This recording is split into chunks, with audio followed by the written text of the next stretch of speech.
¿Sabías que cada donación de sangre puede salvar 4 vidas? En los hospitales de la ciudad y en las campañas de donación se brindan turnos para donar de forma sencilla, rápida y segura. Conoce más en buenosaires.gov.ar/donasangre. Buenos Aires Ciudad. Estudia actuación en Timbre 4. Niños, adolescentes, adultos. Dirección Claudio Tolcachir. Informes en www.timbre4.com. Shell Argentina auspicia este programa. Voy es la primera red de estaciones de servicio low cost del país y nació en Junín. Voy es energía accesible, energía posible, energía de calidad. Pasá por Voy en Avenida San Martín y General Paz y carga combustible al mejor precio. Para más información, ingresá a www.voyconenergia.com.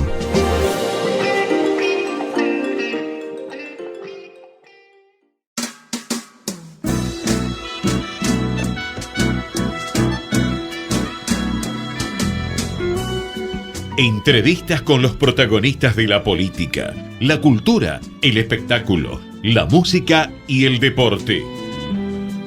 Un diálogo abierto para pensar desde una óptica diferente. Voces y Memoria, los martes de 20 a 21 con la conducción de Hernán Dobri. A noite fecunda, os gritos do seu sangue. Buenas noches, bienvenidos a una nueva emisión de Voces y Memorias. Hoy nos acompaña una política, periodista e historiadora española. Es la 15ª marquesa de la Casa Fuerte por parte de su padre y descendiente del fundador de la ciudad de Mar del Plata, Patricio Peralta Ramos, por el lado de su madre.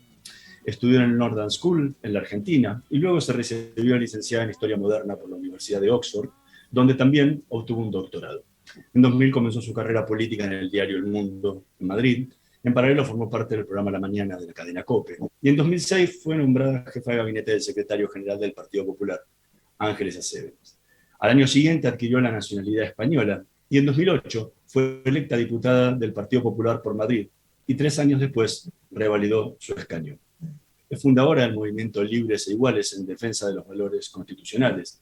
Fue directora del área de internacionales de la FAES y tras finalizar su mandato en 2015, como diputada, retornó nuevamente al periodismo. 4 años más tarde, retomó la política y fue electa diputada 2 veces por Barcelona y portavoz del Grupo Parlamentario Popular en la Cámara de Diputados.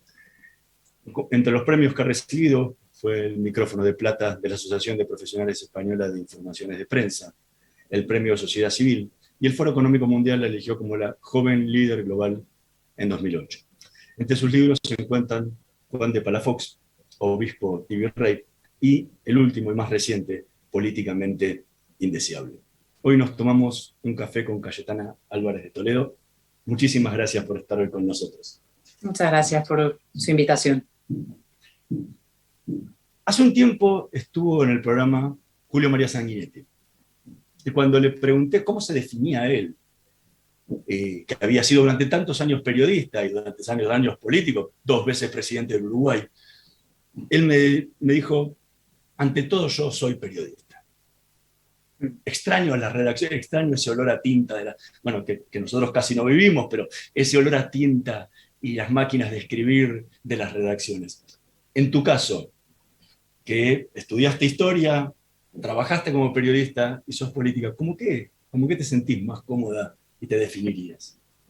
Yo como política, el oficio más denostado, desprestigiado y desacreditado del mundo, y sin embargo el más importante y el que efectos más benéficos puede tener sobre la sociedad si es ejercido con limpieza, con integridad, con inteligencia y con una actitud adulta. ¿Y qué es lo que te atrae tanto de la política? Bueno, son las ideas, ¿no? Es la defensa de las mejores ideas posibles para transformar o mejorar una sociedad, ¿no? Yo siempre digo que no hay nada más importante que la política.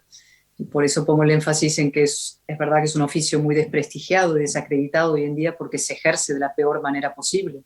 La política contemporánea está contaminada de infantilismo, de sentimentalismo, de dogmatismo, de todos los vicios de nuestro tiempo, las identidades, por ejemplo, ¿no? La obsesión identitaria está destruyendo la conversación pública y política y por tanto la democracia. Y sin embargo, no podemos prescindir de la política, es decir, la política es lo que rige nuestras comunidades, nuestra vida en común, y son defensas de ideas y de ideales al servicio de esa comunidad, ¿no? Y esa es la política que yo reivindico, la política deseable. Y creo que tenemos que trabajar de manera muy enfática hoy en día para intentar regenerar y mejorar la política que hacemos. Ahora, ¿qué es lo que...? No, te lo preguntaba porque cuando uno lee el libro, ve todos los sinsabores que pasaste en la política y algunos más todavía que no quedaron plasmados en el libro y que pasaron en los meses siguientes a tu aparición. Además de quitarte tiempo con tu familia, de restarte muchísimo, digo, ¿qué es eso que te atrae tanto que a pesar de todos esos sinsabores seguís adelante? Insisto, son las ideas y los ideales. Es decir, hay gente que cree que los seres humanos somos simplemente máquinas materialistas, ¿no? Que solo nos ocupamos del bien material y de nuestros bolsillos y de la economía, ¿no? Y eso evidentemente es una parte muy importante de la vida de la gente, es decir, esas preocupaciones económicas básicas. Pero incluida en eso está el modelo de sociedad, cómo vemos el mundo, nuestros ideales, nuestras aspiraciones, la libertad, la democracia, la igualdad ante la ley, los grandes principios fundamentales de un orden de paz y de libertad. Un orden de paz y libertad que es fruto de unas determinadas ideas, es decir, las ideas de la Ilustración son las que han hecho posible el gran progreso de la humanidad en los últimos 300 años. Y esas ideas de ilustración y de civilización y de igualdad ante la ley, de no política tribalista, ni identitaria, ni colectivista, es lo que tenemos que reivindicar hoy en día frente a una involución que se está produciendo en nuestras sociedades contemporáneas. Por tanto, no hay nada más importante, insisto, que la política y esa vocación. ¿Que es difícil? Sí. ¿Es desagradable? Sí, a veces. Es conflictiva también. Es decir, si tú no te sometes al dogma dominante, pues asumes una cuota de conflicto inevitablemente con otros, ¿no? En defensa de tus ideas o de tus principios. Pero ese conflicto forma parte de la vida humana y del debate y de la dialéctica en política y de la vida bien vivida.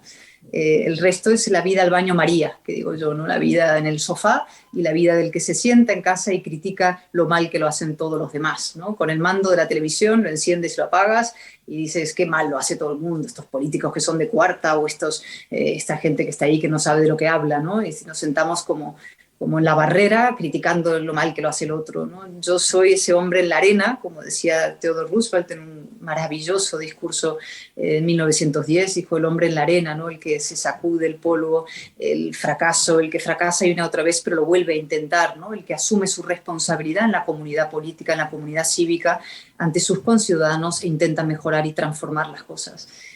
Yo creo en la responsabilidad del individuo, porque sin responsabilidad no hay libertad.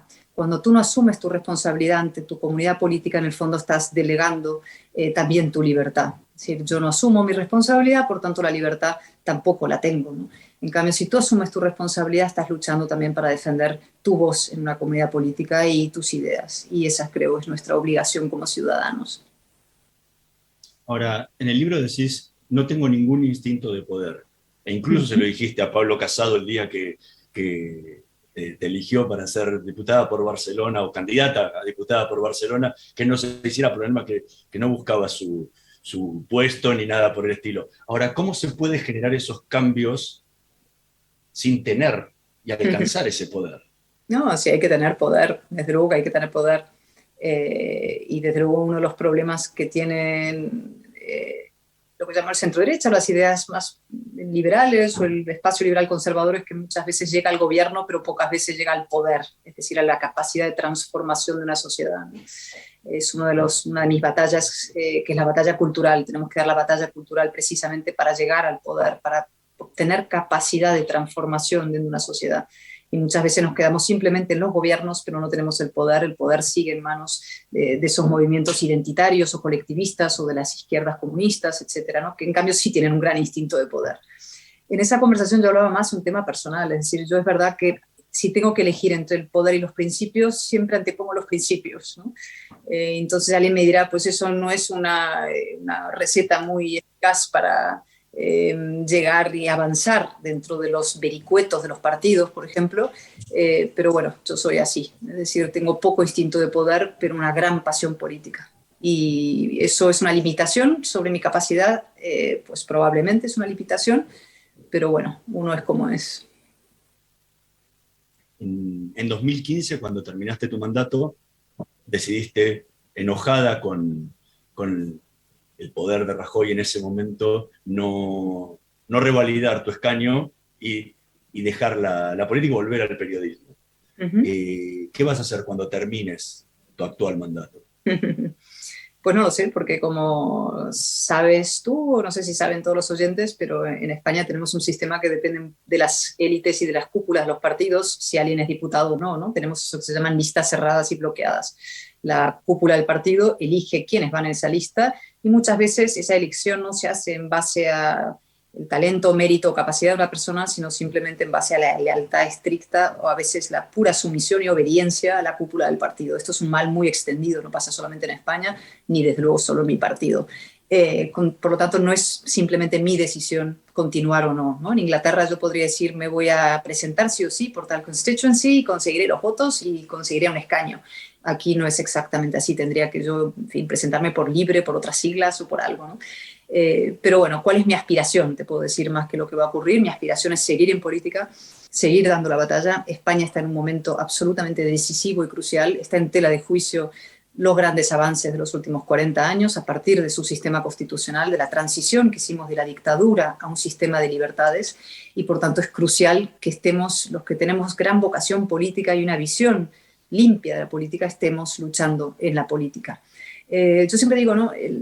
Está triunfando el populismo en muchos sitios, ¿no? Y movimientos nacionalistas, identitarios, populistas, neocomunistas, colectivistas de distinta índole.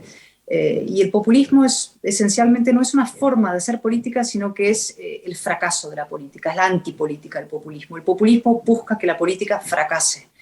Y por tanto es muy importante que a la política y haciendo política se dediquen los mejores de una sociedad, los más competentes, los más inteligentes, los mejores, ¿no? No podemos dejar la política en manos de los peores de la sociedad. Y eso está pasando transversalmente. Está pasando en España, está pasando en América Latina, está pasando en Estados Unidos, ¿no? La política está quedando en manos de los peores. Y eso lo que hace es erosionar la democracia, hacer que los ciudadanos dejen de confiar en la democracia y busquen soluciones fuera de la democracia. Empiecen a observar con cierto interés fórmulas caudillistas, fórmulas chinas, que como siempre digo son esa transacción mefistofélica, tú entregas parte de tu libertad a cambio de una seguridad y protección de una especie de superestado dictatorial, y todo eso es muy peligroso. Entonces tenemos que dignificar la política, tenemos que regenerar la democracia, tenemos que hacer que los mejores se dediquen a la política y que los ciudadanos no estén obligados a hacer lo que están teniendo que hacer hoy en día. Y América Latina es un ejemplo perfecto, pero no es el único. Estamos obligando a nuestros ciudadanos a votar con la nariz tapada, a elegir entre el mal menor, es decir, a elegir entre, insisto, poníamos Trump o Biden, o elegir entre Petro y Hernández, o elegir entre Keiko Fujimori y Castillo, ¿no? Es decir, estas elecciones son dramáticas para mucha gente, es elegir el mal menor entre dos males. No puede ser. Tenemos que ofrecer a los ciudadanos, a los votantes, opciones de verdad atractivas, de verdad inteligentes, de verdad que respeten la inteligencia de los ciudadanos y que sean firme, vibrantemente democráticas e ilustradas, ¿no? Y esa es la gran tarea que tenemos por delante en América Latina y aquí. Y tenemos que trabajar juntos, que esa es otra obsesión mía.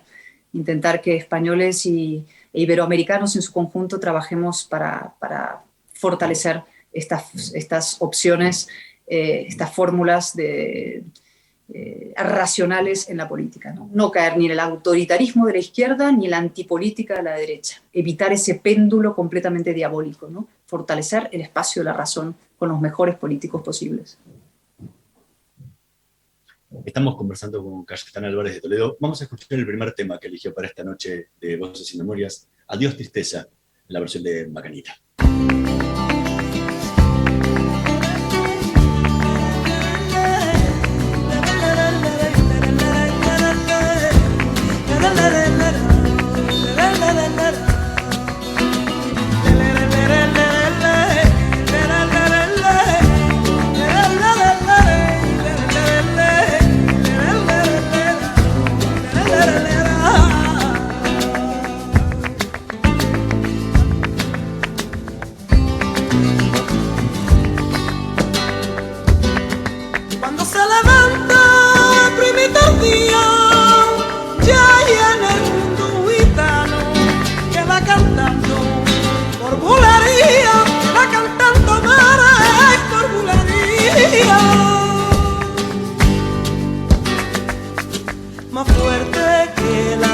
tristeza son la guitarra y el sol, la calle y el corazón, la curva de la belleza.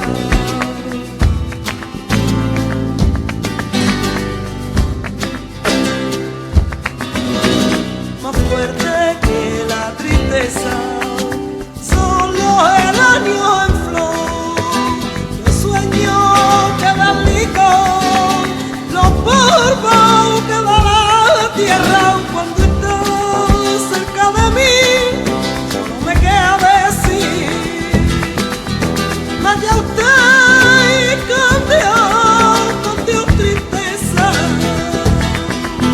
Cuando estás cerca de mí, no me queda decir, vaya usted y con Dios tristeza.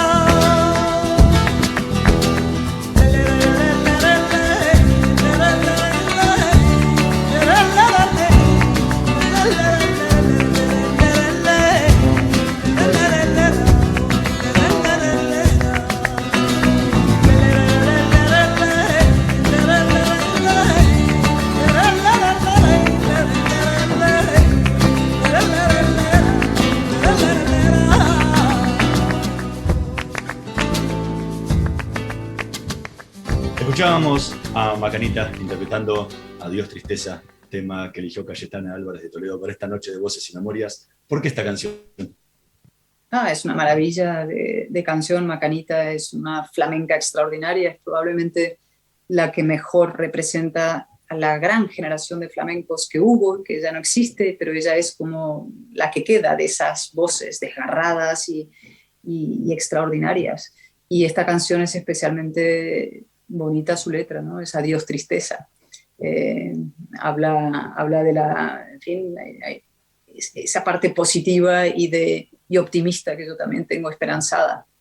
Y el optimismo es una actitud ante la vida muy poco prestigiado, ¿no? Los pesimistas siempre tienen mucho prestigio, son los que dan las malas noticias, entonces parece que saben de lo que hablan, ¿no? Es el sábelo todo que viene a contarte lo mal que van a ir las cosas, es el agorero, ¿no?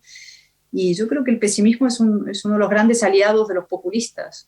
Es el que anuncia el apocalipsis, pues de la mano del apocalipsis viene la necesidad de un Mesías, que venga a salvarnos la vida a todos, ¿no? El caudillo salvador. Y en cambio, el optimista racional, el que reconoce el avance de la sociedad en los últimos siglos por determinados motivos y en base a determinadas ideas, es a su vez el responsable, el que asume su responsabilidad en la defensa y protección de ese progreso y el que baja la arena. Es un optimismo de alguna manera combativo, ¿no? Y bueno, me he vuelto a la política, pero también tiene que ver con eso, ¿no? Adiós tristeza y bajar a la arena y luchar, y la vida merece la pena y la política también. Ahora, en el libro todos, en general en España, remarcaban lo dura que había sido con tu propio partido y con miembros del partido. Pero también fuiste muy dura con vos misma. Decís, lo tenía todo para persona de mis ideales y mi arrogancia. ¿Acaso de mi mal carácter y del azar? Sí, soy arisca, antipática e insoportable. ¿Qué necesidad? ¿Por qué esa necesidad de ser autocrítica así con vos misma en un libro que era totalmente político? Aunque tiene cosas de autobiográfico, pero era más que nada un libro político. Bueno, hay que practicar la objetividad, ¿no? Y hay que saber cuáles son las principales virtudes que uno tiene y también los principales defectos. Yo soy solitaria, también soy arisca, soy muy independiente, no soy fácil, todo eso lo sé, ¿no? Entonces eso también tiene que estar exhibido y expuesto y reconocido, ¿no? Yo no estoy aquí para hacerme, en fin, la propaganda, ¿no? Y el autobombo. El libro lo que pretendía era contar de una manera muy franca, muy sincera lo que yo viví, mi experiencia. Por tanto es un libro, claro, subjetivo porque es mi visión de lo sucedido, pero siendo lo más leal a los hechos y a la verdad. Y lo que sí puedo decir, lo que más me ha reconfortado del libro es que la gente pudo criticar, decir esto es inoportuno que lo diga, pero nadie ha podido decir esto no es verdad, esto es falso.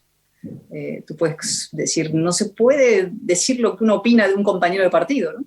Pero todo el mundo por privado y luego en público decía es que lo que ha contado es cierto.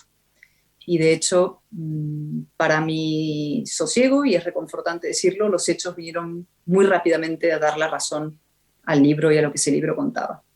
De una manera casi, en fin, de una manera casi inaudita, ¿no? Lo rápido que los hechos confirmaron lo que el libro contaba.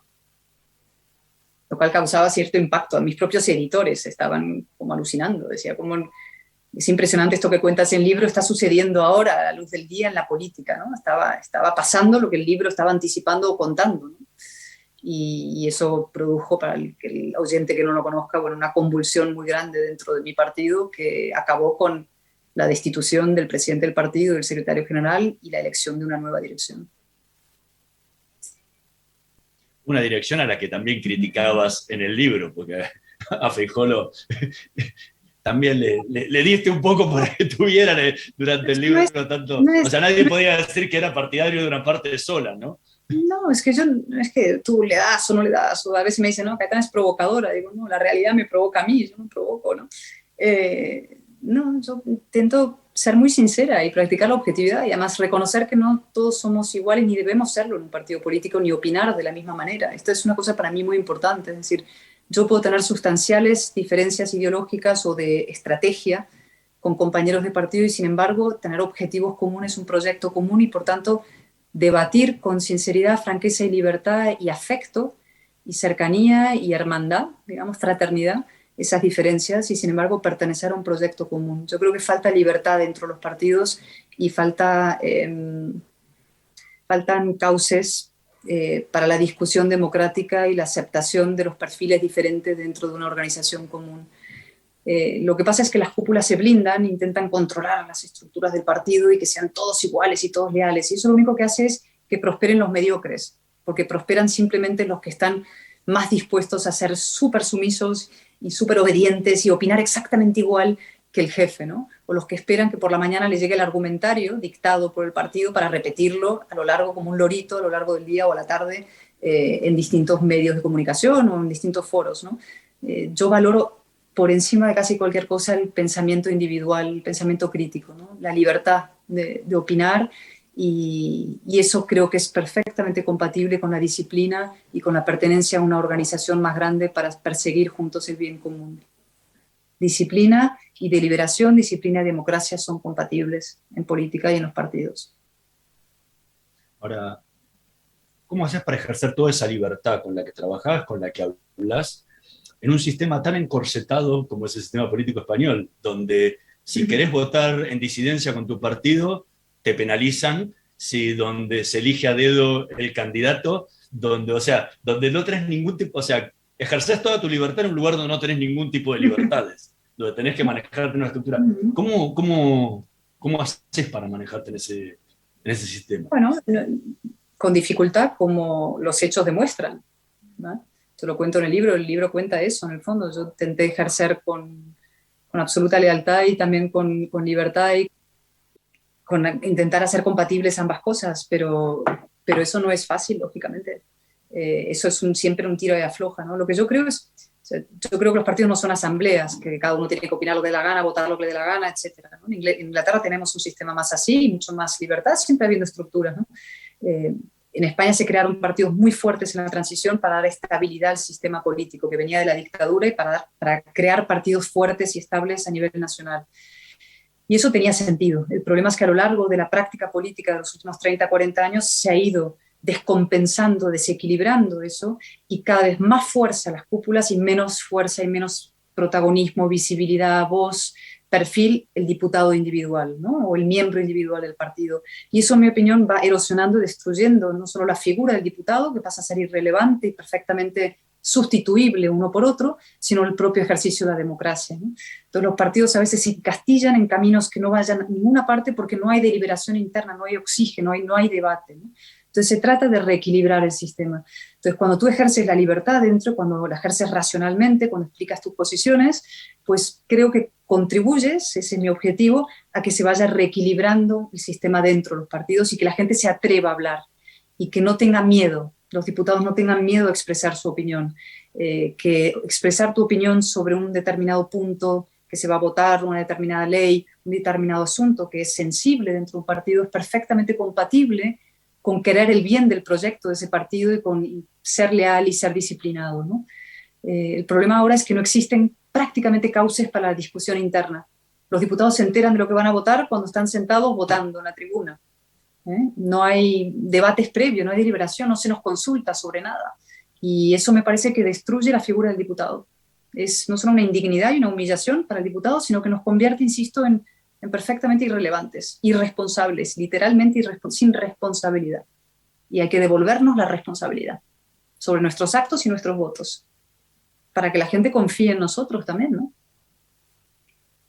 En el libro decís, luché contra lo indeseable en la política hasta que me convirtieron en políticamente indeseable. ¿En qué momento te sentiste que te habían convertido en políticamente indeseable? ¿Y qué te pasó por dentro en ese momento?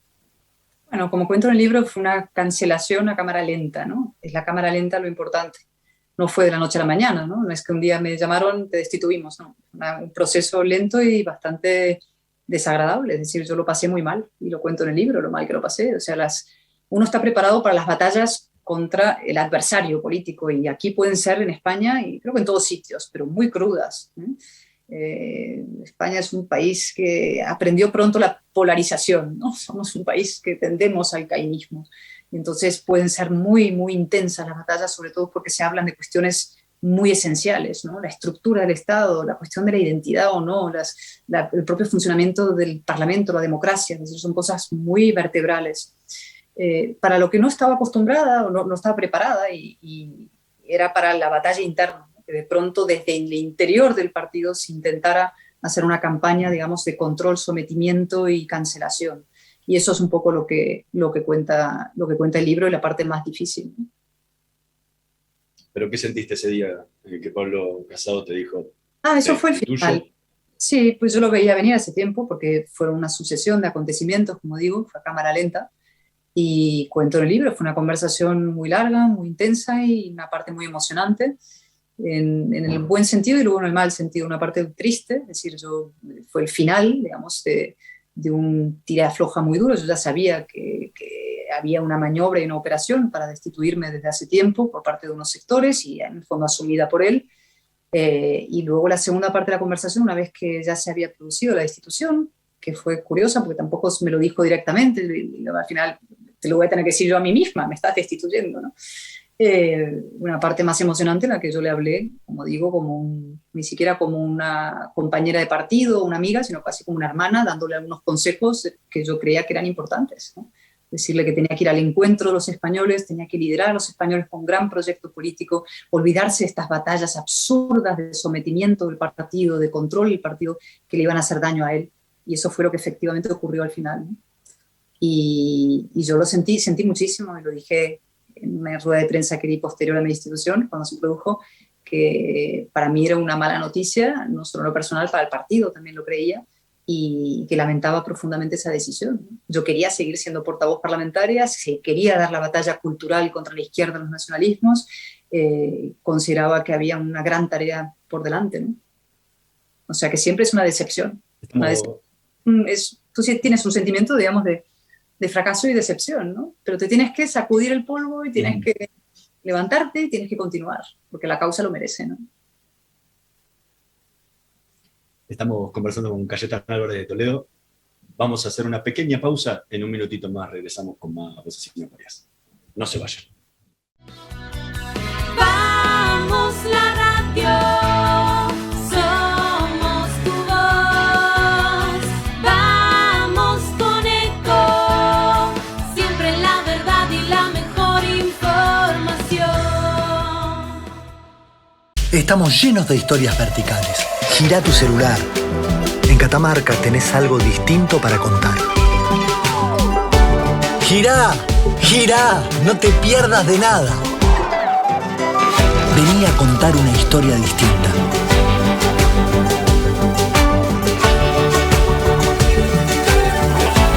¿Querés descubrir algo distinto? Girá y vení a Catamarca. Cuidar es la herramienta digital del Ministerio de Salud. Descárgala en tu celular a través de tu App Store o Google Play y carga tus datos. La aplicación te permite hacer un autodiagnóstico, acceder a tus certificados y consultar el resultado de tu hisopado. Ahora podés acceder a la información provista por el Ministerio de Salud y ver tu diagnóstico COVID-19 de forma rápida y sencilla. App Cuidar. Sigamos cuidándonos. Gobierno del Pueblo de Merlo. Intendencia Menéndez. Informate en ecomedios.com. Seguinos en Twitter, @ecomedios1220. Voces y Memoria. Una hora con los protagonistas de la política, la cultura, el espectáculo, la música y el deporte para pensar desde una óptica diferente.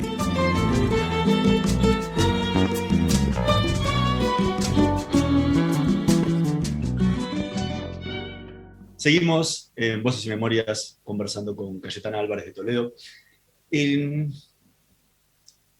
Naciste en España. Sí. Buena parte de tu infancia la pasaste en Argentina, con muchas reminiscencias al campo. Mucho, sí. Después hiciste toda tu carrera universitaria en Inglaterra. Pasaste parte de tiempo también en Francia. Y luego definitivamente te mudaste a España. ¿Qué quedó en vos de cada uno de esas partes? Bueno, a ver, sí, yo nací en España un poco por casualidad, porque nací ochomesina y me adelanté un mes y mi madre estaba aquí, ¿no? Por lo tanto, mi vinculación estricta y directa española era tenue, ¿no? Aunque mi familia era española de origen, del lado de mi padre, y entonces pues esas raíces existían, ¿no? Y viví muy de pequeñita en Londres, hasta los 7 años, y siempre me quedó ese recuerdo maravilloso, ¿no? De una infancia en una casa en el norte de Londres junto a un pequeño cementerio, típico cementerio inglés, con tumbas de escritores cubiertos de musgo y de hojas y de una cosa muy romántica, ¿no? Y a su vez una anglofilia muy fuerte, ¿no? Me quedó ese espíritu crítico, libre, que los ingleses promueven y que les distingue en muchos casos, ¿no? Sin caer quizás en la digamos, mitificación de lo británico, pero sí valoran la libertad individual de una manera muy enfática y que yo comparto, ¿no? Y después, efectivamente, mi madre decidió que quería que tuviéramos raíces familiares en Argentina, porque su familia seguía viviendo allí. Y a los 7 años, yo tenía 7 años, nos mudamos a Buenos Aires y pasé de los 7 a los 17, todos los años importantes, los años de infancia, adolescencia, de aprendizaje, en Argentina. Y de ahí me quedan muchas cosas, además de este acento, que a mis hijas, insisto, les hace gracia. Siempre me dicen, ¿no? Zapatos azules sobre el azulejo, dilo otra vez, ¿no? Porque ya dicen azulejo y azules, y azulejos, azules, todo esto les hace enorme gracia. Tengo el acento y luego tengo una melancolía porteña notable, es decir, me queda siempre esa nostalgia, esa melancolía que arrastro por lo porteño, un amor por el campo que muy poca gente en España conoce. Soy una chica muy de campo, es decir, he pasado mucho tiempo en Entre Ríos, en las marismas, con Don Pelele, que era el gaucho capataz cerca de Paranacito, cerca de, en fin, entre Gualeguaychú, Gualeguay, ¿no? Mi padre tenía campo por ahí, y mi infancia era los caballos criollos, los camalotes, los esteros, los mosquitos, y esas extensiones maravillosas de marismas, de juncos y de campo argentino, ¿no?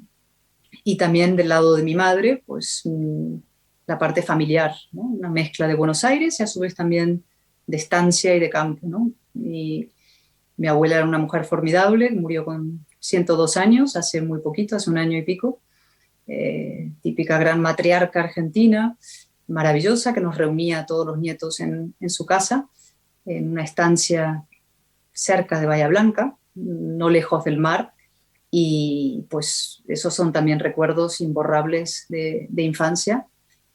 Y luego la parte más política o pública, cierto caos, ¿no? O sea, la política argentina es un absoluto caos y un bucle y una noria, la noria de la decadencia de la que a Argentina le cuesta tanto zafarse, ¿no? Salirse. Y yo hasta los 17, 18 años que no llegué a Inglaterra a estudiar, pues vivía en esa especie de confusión ideológica que es tan propia de lo argentino, ¿no? Y llegué a los 17, 18 ya a estudiar Oxford, y esos años fueron decisivos, fueron los años en los que me hice adulta, en los que aprendí el valor de la responsabilidad, del ejercicio crítico del pensamiento individual. El sistema educativo en Oxford es muy peculiar, ¿no? No son clases a la francesa, digamos, con un profesor delante de 300 alumnos, sino que son tutoriales individuales donde se te anima y exige que pienses con absoluta libertad y escribas de manera crítica. Pienses lo que pienses, pero que puedas debatir, que puedas reflexionar. No te enseñan qué pensar, sino te enseñan a pensar, ¿no? Y ahí, en ese lugar extraordinario, que es cuna de generaciones y generaciones previas de gente muy brillante, donde se premia la excelencia, el esfuerzo, el mérito, pues me fui abriendo paso y aprendí eso, a ser adulta y a desarrollar mi propio pensamiento crítico en un mundo, insisto, de gran altura intelectual, y a valorar lo intelectual.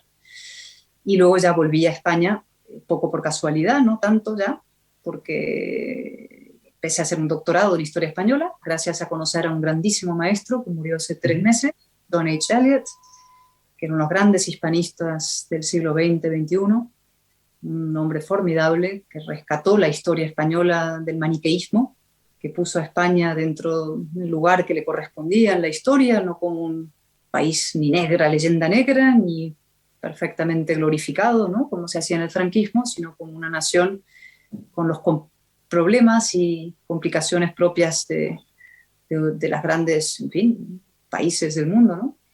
Y de su mano redescubrí lo español, redescubrí la historia de España, esa voluntad ciertamente empecinada de vivir juntos los distintos que es España, un país que ensayó antes que muchos otros uno de los grandes problemas de la modernidad, que es cómo vivir juntos los distintos, una monarquía compuesta en origen, que se fue formando por agregación y a su vez que fue buscando los cauces de la libertad y la igualdad y encontrándolos en la España constitucional forjada a través de un gran pacto político en el año 78. Y cuando yo volví a España con toda mi visión un poco peyorativa y casi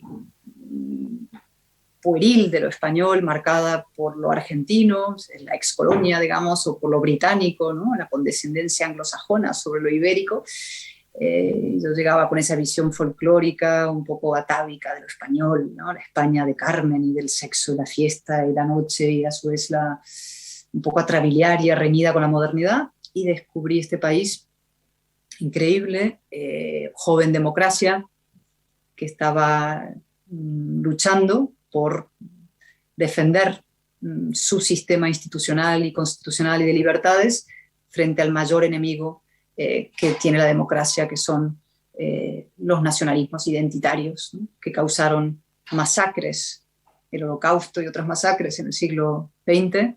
Las 2 grandes guerras mundiales son guerras nacionalistas, y que en el siglo XXI se ha transformado en otra nueva forma de destrucción de la democracia ahora desde dentro, que son las políticas identitarias, que a veces cobran la forma de nacionalismos separatistas o nacionalismos tout court, y a veces formas de otro tipo de política identitaria.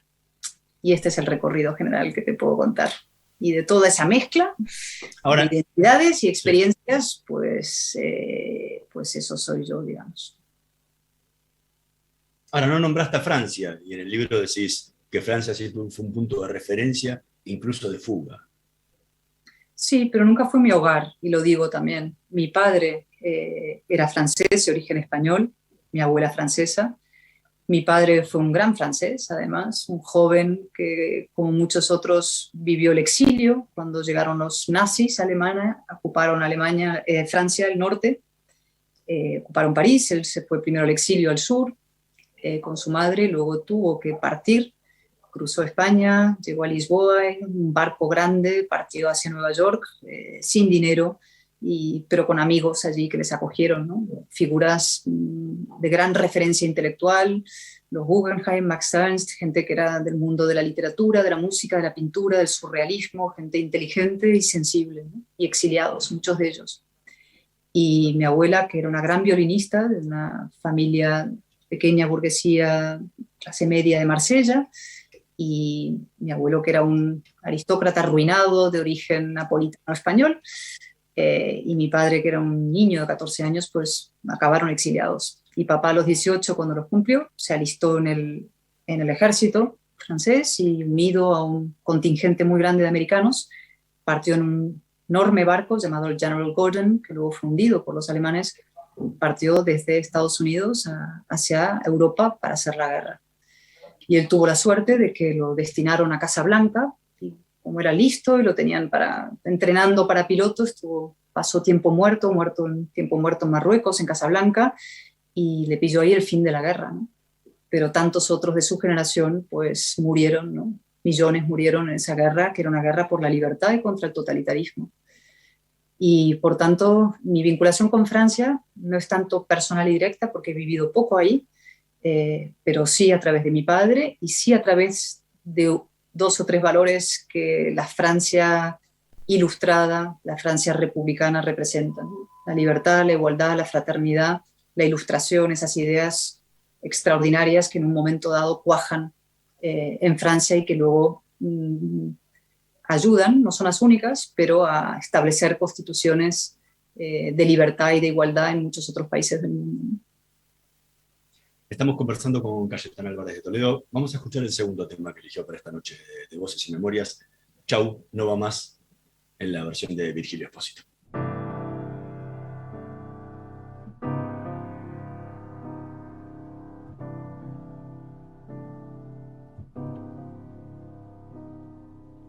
Chao, no va más. Es la ley de la vida de venir.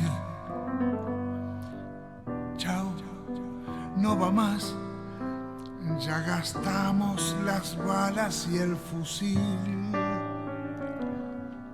Te enseñé cómo tiembla la piel cuando nace el amor y otra vez lo aprendí. Pero nadie vivió sin matar, sin cortar una flor, perfumarse y seguir.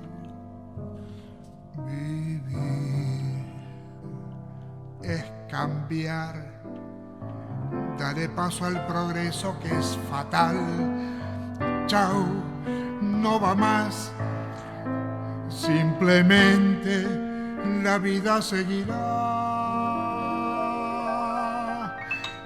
Ay, qué bronca sentir todavía el ayer y dejarte partir sin llorar. Si te pude comprar un bebé, acuñar otra vida y cantar. Ay, qué bronca saber que me dejo robar un futuro que yo no perdí. Pero nada regresa ayer.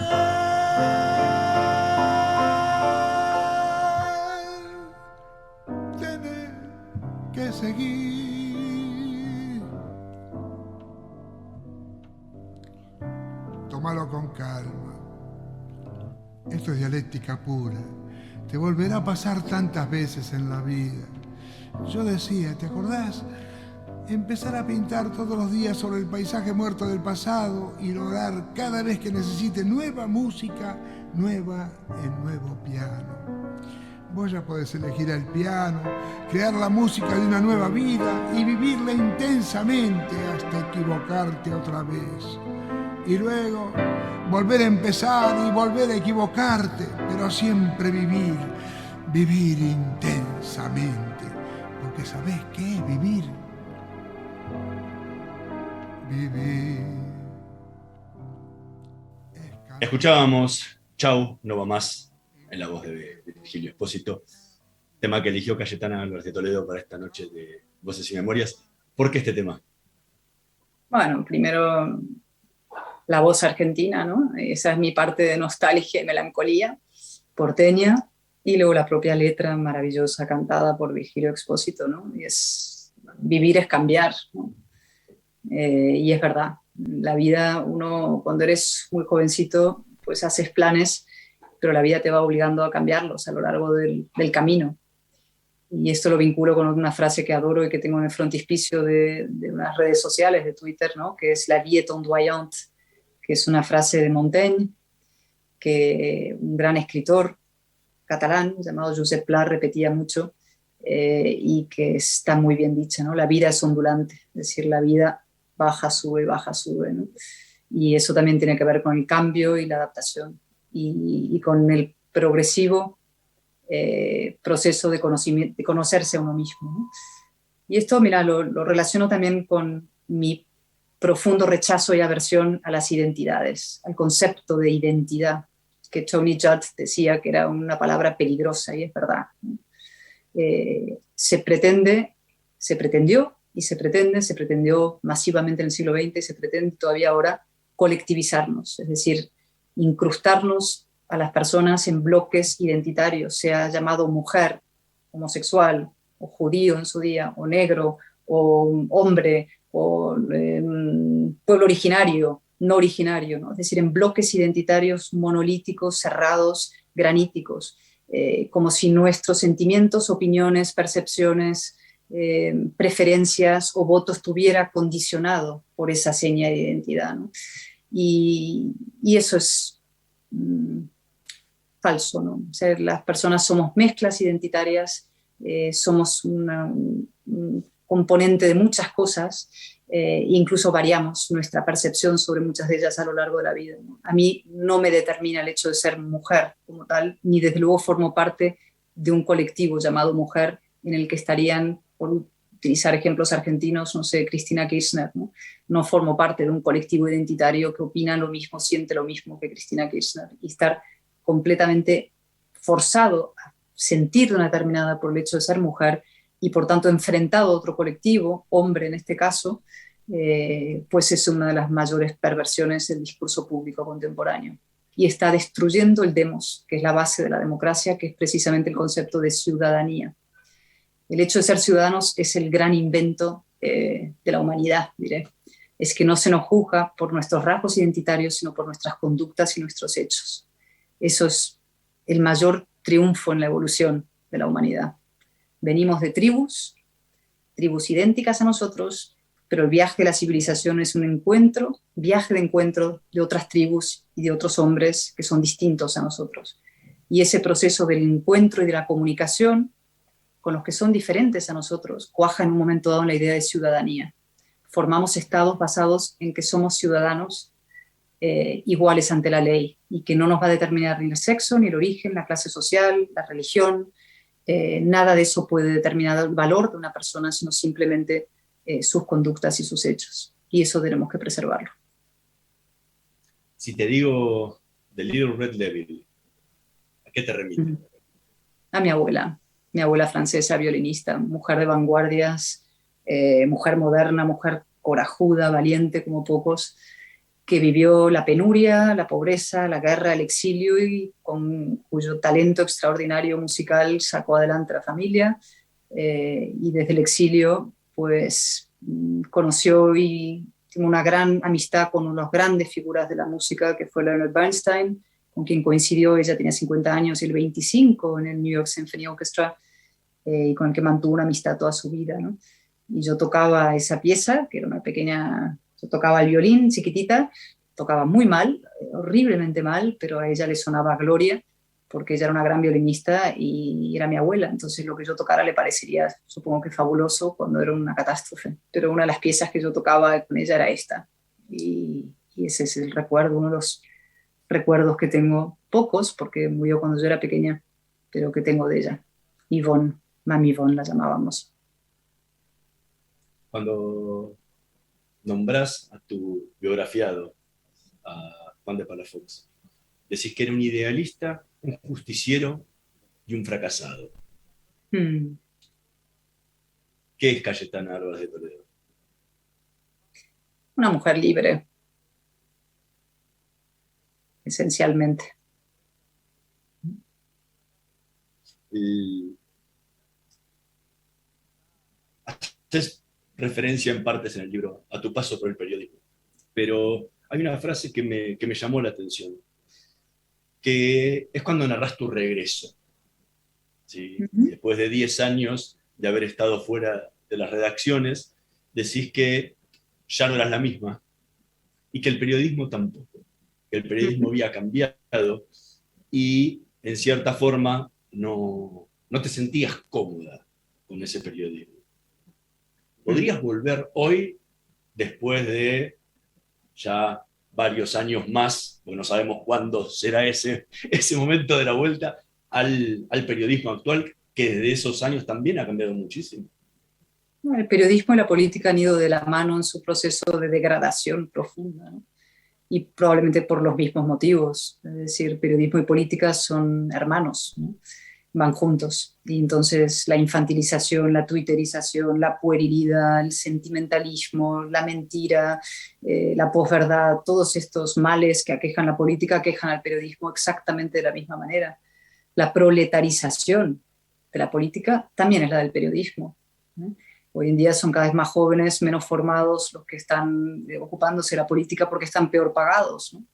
Y entonces tenemos políticos mal pagados y periodistas pésimamente pagados. Entonces es muy difícil que tengamos periodismo de calidad y política de calidad. Es que eso es así, ¿no? Entonces nadie se atreve a decir eso porque es antipopulista decir eso. Entonces es mucho más fácil decir la antipolítica, fuera todos, que se vayan todos, la política es lo peor. Pero eso es un atajo, eso es la destrucción de la política. Lo que hay que hacer es reformar la política y lo mismo el periodismo. Entonces, decir que el periodismo es una basura y todo, pues eso es fácil. Más difícil es dedicarse desde dentro del periodismo a dignificar al periodismo y a limpiar al periodismo y a defender la verdad desde el periodismo y a los hechos y poner los hechos antes que tus opiniones. Hoy en día, ¿qué ha pasado, no? Igual que en la política, ¿no? Esto de la polarización que se dice también en el periodismo. Entonces ya son campos de batalla el periodismo. Entonces tienes los de un bando y los de otro bando. Entonces la verdad desaparece. Los hechos no existen, existen las opiniones.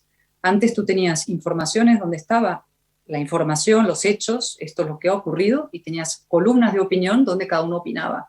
Hoy todo eso se ha mezclado. Hoy las opiniones están dentro, los titulares están dentro de las informaciones, ¿no? Otra cosa que ha ocurrido, los periódicos de calidad, entre comillas, antes pues existían, convivían con los tabloides, que era el político de los periódicos amarillos, ¿no? Donde estaba, en fin, la prensa amarilla, ¿no? El sensacionalismo, etc. Pero había como una especie de barrera, ¿no? Se respetaba, ¿no? O sea, ese mundo existe, pero nosotros hacemos prensa y periodismo de calidad y de una cierta jerarquía moral, etc. Hoy convive todo eso con Twitter, con las redes sociales, pero esa muralla ha desaparecido. Y todo lo que está en el verdadero en las redes sociales se traspasa a los periódicos, y los periódicos compiten ferozmente con las redes sociales a su mismo nivel. Y entonces se degrada todo. Yo he visto periodistas, insisto, nutriéndose de cosas que salen en Twitter. Y ¿no? Se han convertido en parte de un mismo sistema mediático, ¿no? De un ecosistema completamente viciado por la mentira, la rapidez, la velocidad, la mala calidad. Entonces, ¿podría yo dedicarme a eso? Sí, claro, pero con la misma voluntad de regeneración que llevo en la política, es decir, intentando devolver el prestigio al hecho dentro del periodismo y la verdad por encima de otra cosa. Por último, ¿qué te atrajo? Eras una doctora en historia de Oxford. ¿Qué te atrajo del periodismo para volcarte a eso después de haber hecho una carrera académica en otra carrera totalmente diferente que no tenía nada que ver con el periodismo? Yo creo que los hechos y las palabras. A mí hay tres cosas que me mueven, ¿no? Las ideas, los hechos y las palabras.